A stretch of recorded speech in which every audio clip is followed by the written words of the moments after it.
Research Focus, Beyond Deficiency, Civic Development in Immigrant Youth.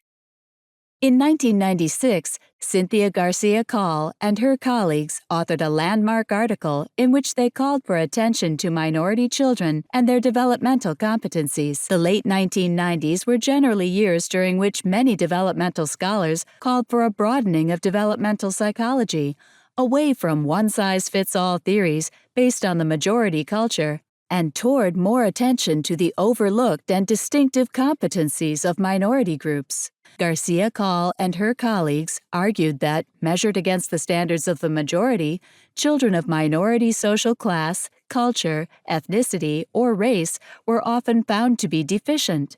They urged developmental psychologists to move beyond these deficiency models.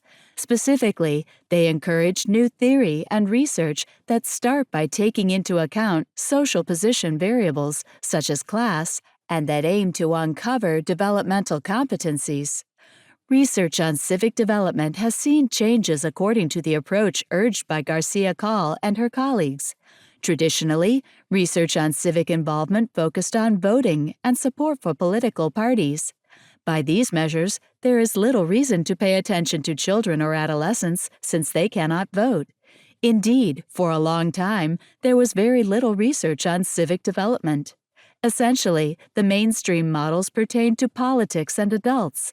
However, research on citizenship can include not only voting and involvement with political parties, but also more general involvement with others in the community, such as community service. Recently, researchers have further highlighted how minority youth may opt for different kinds of civic involvement than majority youth, and how they may make use of a different set of competencies. For example, research with immigrant youth in the United States shows that they are less likely than native-born youth to be involved in conventional political activities, such as displaying political campaign signs, but more likely to be involved in political activism, such as participating in a protest march.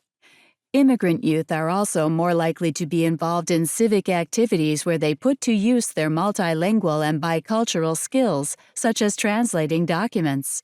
Furthermore, immigrant youth, who often come from cultures oriented to interdependence, emphasize that they take part in civic activities on the basis of collectivistic motives. The civic development of immigrant youth, then, is not deficient, but different.